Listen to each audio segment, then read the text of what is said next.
everybody, Ivan here. Welcome into what I think right now is a very, very important conversation. I want to talk to you about how to recession-proof your haircutting business. And this video is posting near the end of the month of June 2025, and the reality is we may not officially be in a recession economically here in the United States, according to the official ways that they measure recession. I think that's going to be happening very shortly. We'll hit that technical definition of what is a recession by economic definition, but I don't think that specific time, date, diagnosis is very important to you, a professional barber or cosmetologist who cuts hair to feed your family. I think boots on the ground reality is what it is. And this video is not to be interpreted as a political statement. It is simply to be interpreted as tactics for responding to the realities of a situation that we find ourselves in. And this has not happened before. I think an important point to make here is kind of, here we go again. If you've been in the business a little while, and I've been in the business more than a little while, we've seen this before. We've responded to this before, and we've thrived despite these economic circumstances. Maybe we've even thrived because of these economic circumstances. So how you respond at this time in this moment to the challenges that are presenting themselves to you and your business is a key to how you will survive long-term in the business. We saw this as a result of the COVID pandemic. We saw this in 2008 when we had an economic slowdown and some challenging economic times. And if you've been around the business, this is part of the natural order, the natural cycle of things. But when we say the hair business is experiencing a hair business recession, and that's how I'm defining it, not just the general economic circumstances, that hair business recession, there's a few things we look for to define that this is happening. And these things are happening. Tell me if you're seeing them happening. Number one is what we call appointment stretching.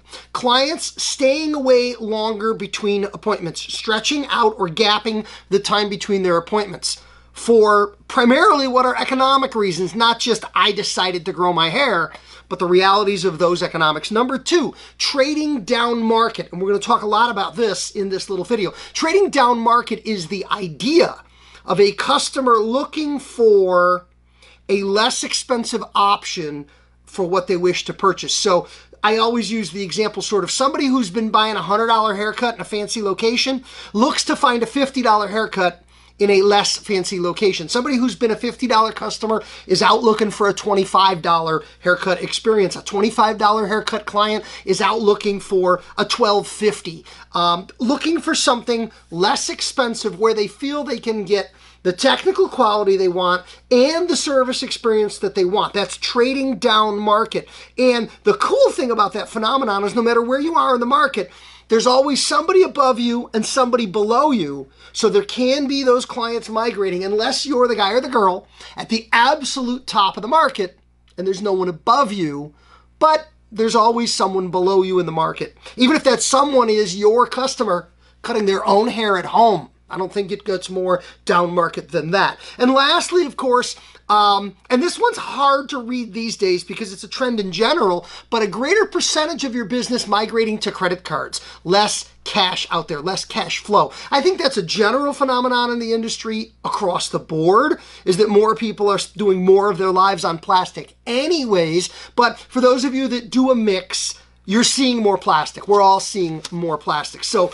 based on that concept, are those trends to look for, I've got my top 5 tips for the things you can do to recession-proof your haircut business. Are you doing some or all of these right now? Do you need to begin doing all of these right now?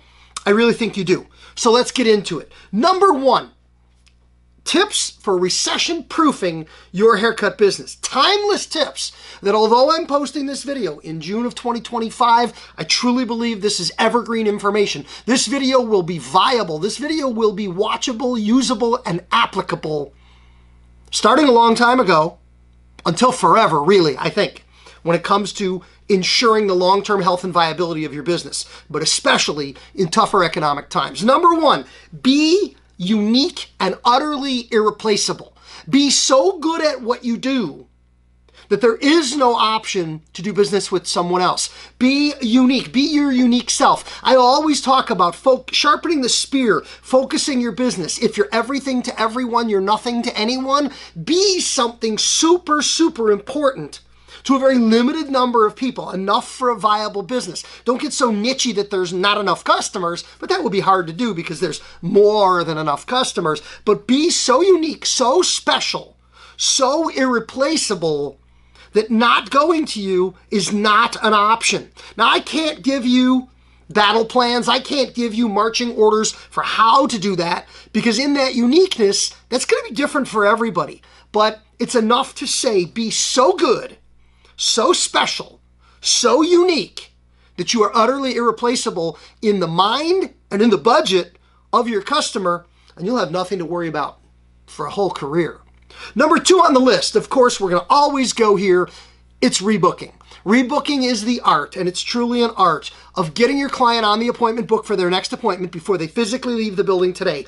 Rebooking, booking them back, getting them back on the book. There's literally nothing you can do to ensure the long-term financial success of your business that is more effective than rebooking. Rebooking should be offered to 100% of the people that you serve. And the goal, the ideal, the target is about an 80% rebook rate, meaning 8 out of 10 people who you serve, who you offer the option to rebook, will take you up on that option and we rebook their next appointment. If you're 100% ask and you're less than 80% successful, that means there probably is a little bit of problems with what you're doing. You need to do a little bit of work to improve your rebook rate. But 100% ask, 80% success rate in rebooking really is a great way to ensure your future. The next thing we want to talk about here is driving average ticket. That is the idea that you maximize each and every client opportunity you have, that you make the most money you can every time a client visits your chair, that you're suggesting, recommending, and transacting add-on services, that you're suggesting, recommending, and transacting take-home hair care product. You're doing everything you can to do everything you can with and for your customer every time they come in. So the amount of money per customer that you take is driven as high as you possibly can. Make hay while the sun shines is what that expression means. The idea, that's what it says. And think about it this way. If you're only going to see 5 clients today, how much money are you going to take from each client so that at the end of the day, your day puts your numbers where they need to be? Average ticket is the key. Number 4, and I know this one is difficult for many, and that is number 4, my tip for recession-proofing your business. And this tip only applies right now in this moment, where the other tips are a little more evergreen. And that is July 1, Raise Your Haircut Prices Day in the USA is upon us very soon. And I'm suggesting that if you've raised your price in the past 12 to 18 months, you do not raise your price this year right now. If you typically use occupancy to determine pricing, you can disregard this because you're going to make your pricing decisions throughout the year, irrespective of what the calendar says. But if you're a calendar-based price increase and you've gone up in the last 12, 15, 18 months, I'm going to tell you July 1 this year, hold. Pause, stay where you are price-wise, get through this little period of time, and let's reconvene and talk about this just before the holidays. Let's revisit this and come back for another video because right around holiday time, I will revisit this idea of not going up July 1 of 2025, that lock and hold where you are right now is a very, very good business choice, depending on where your business is at and what you've done. By the way, the other side of that, the flip side of that conversation is if you haven't gone up in the last 12 to 18 months, you're behind the 8 ball. You must go up July 1 of 2025. You must, because you fell behind. You're overdue to go up. Please reach out. Please connect with me. Let's talk. You've got some work to do. And I think right now, if you're going to go up, it's got to be handled a little more carefully than it typically is. I tend to take a very matter-of-fact, almost flippant attitude towards price increases, and for good reasons. But let's talk, because I think there needs to be some careful decision making in that regard. And then lastly, number 5 is, and I alluded to this in number 3, average ticket. Number 5 is the use, suggestion, recommendation, and transaction of professional take-home hair care product. Like no other time in your career, you've got to be getting your product dollars. Product dollars are more profitable than service dollars. Product dollars are easy dollars. Product dollars are dollars that escalate pretty quick. Product dollars are the dollars you must get right now. You cannot rely solely on service dollars to be contributing profit to the bottom line. It is expensive to do business these days. I don't have to tell you, you know. But product dollars are more profitable dollars. They're easier dollars. Every one of those dollars has more profit in it than every one of your service dollars. So now, more than ever, you've got to get your product dollars. You don't have to go crazy. You don't have to stock 50 items. You've got to have, for sure, one, definitely maybe 3 really solid products that you can stock, use, suggest, recommend, and transact with your clients. These are my top 5 tips for recession-proofing your business. Be unique and irreplaceable, rebook like a madman, drive your average ticket, hold the line on price, and maximize your take-home opportunities. If you're doing these things right now, you will not only weather this storm, and it's just a storm, and storms blow over, but you'll have a successful long-term place in the beauty and barber business in the United States of America. Thanks for watching. Share this with a friend in the business. Turn on your notifications. Like, follow, do what you got to do business-wise to be a part of the community to continue these conversations. And have a great day.